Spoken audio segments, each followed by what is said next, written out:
Hey, it's Ben here from the Strength Factory, and today I'm going to tell you how you can clean any climb, no matter how steep and technical.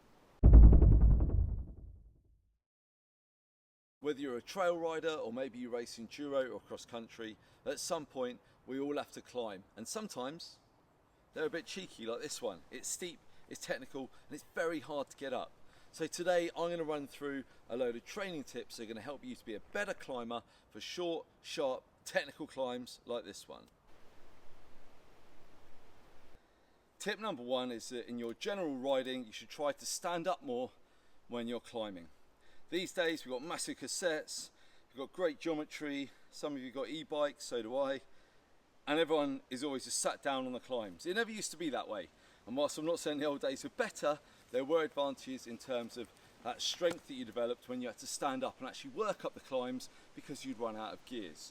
So on your next trail ride, spend some time standing up on the climbs, whether it's on a road or a fire road or a technical single track. Get out the saddle and think of it as building that foundation of standing pedaling strength that you can then apply when you get somewhere like this. Tip two, you've got to get strong. That means in the gym or even at home with bodyweight training. But if these aren't strong enough, then they're physically not going to be able to put enough force and power into the pedals to get up a steep climb like this. You're just going to run out of power. So what do we mean? Well, we're going to be focusing on driving down. Okay, so we want to get the legs nice and strong. We do squats, lunges, rear foot elevated split squat, and also not to forget hinging exercises here to strengthen the hips, which is obviously your riding position. So thinking deadlifts, Romanian deadlift, kettlebell swing, and all that good stuff. Now there's no point having super strong legs and hips if your core is weak as well. It's then like trying to fire a cannon from a canoe, and that ain't gonna work. So let's make sure you get that core locked in nice and tight as well. Let's start with some side planks and some front planks until you build a basic foundation, and then you can go to the more advanced stuff. Tip three, again, is training off the bike. We want to build power, okay? So that means in part of your training is doing powerful things. So we can either take lighter weights and move them quickly.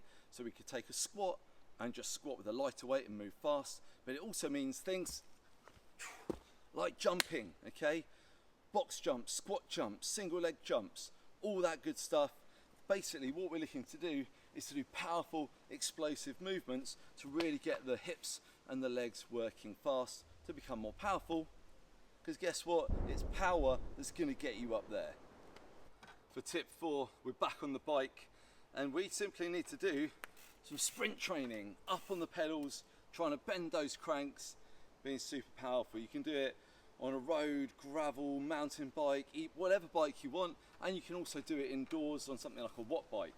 I would suggest though that 90% or more of indoor trainers like kickers and TACX and all of that, they are not sturdy enough to properly, maximally sprint, okay? You can maybe do 1,000 watts or whatever, but you can't really sprint them hard. So the best place to sprint is outdoors on a real bike. Find something like a quiet fire road or a real quiet road and put down the watts, maximal effort. Try and do something like 5 to 10 minute sprints with a long rest of 3 to 5 minutes in between each one.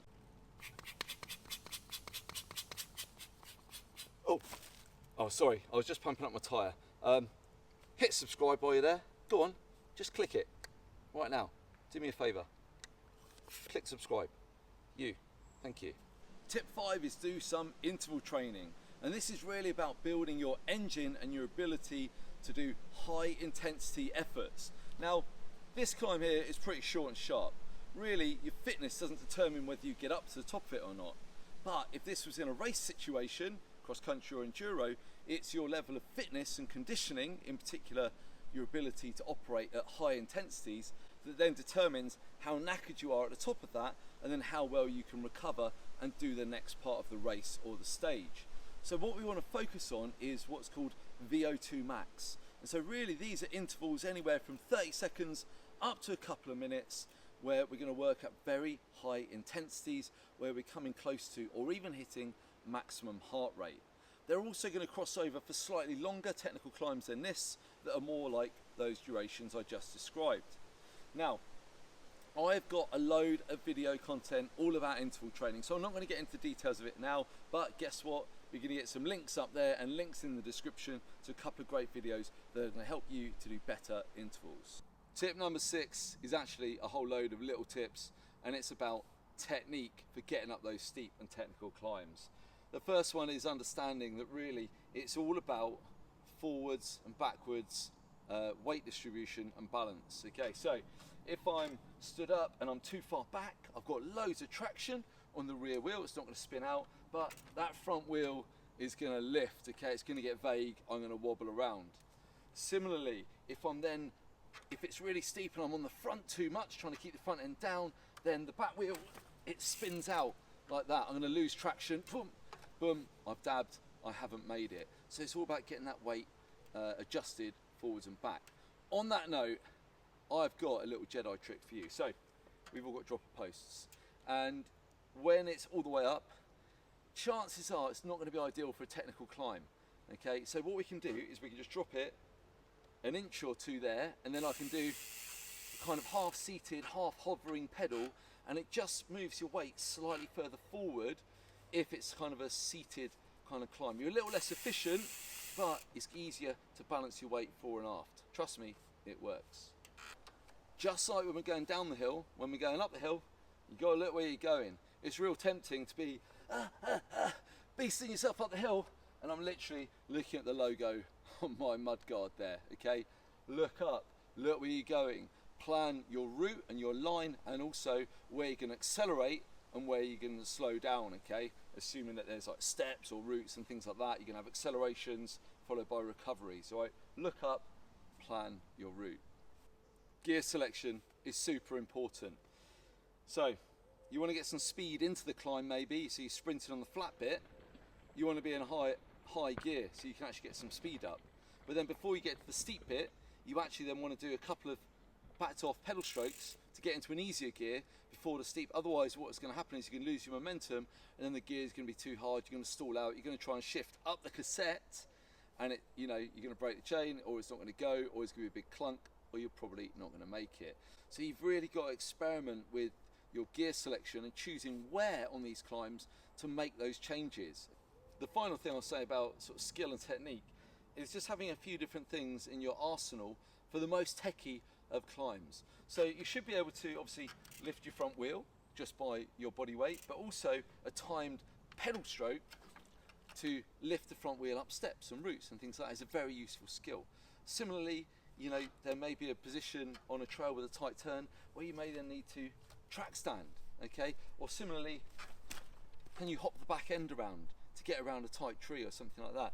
All these are things that you can work on in a more basic environment, in a car park, in a clearing, or just over sticks on a fire road.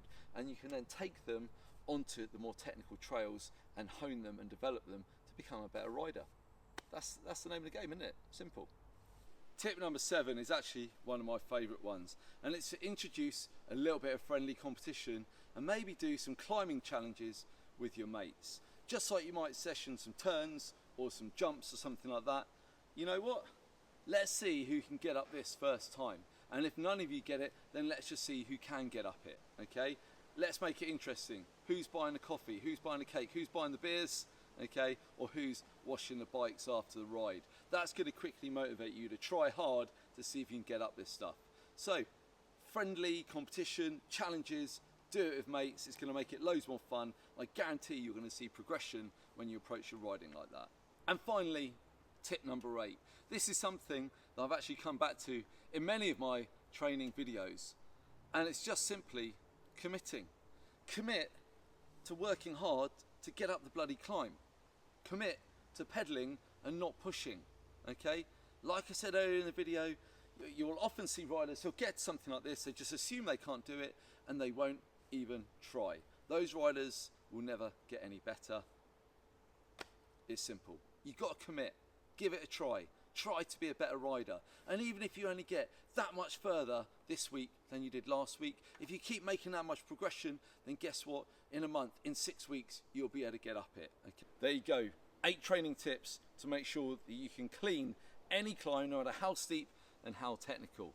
I really hope that you found them useful and that you're going to go and apply them out on the trail. If you do, I'd love to hear from you in the comments or through social media. just let me know how they're getting on, and if you've got any tips you want to add to that as well, then drop them below. I'd love to hear from you. I'm all ears. I love to learn. Finally, come on guys, if you haven't already, screw the nut for me, click subscribe, do me and do yourself a favour.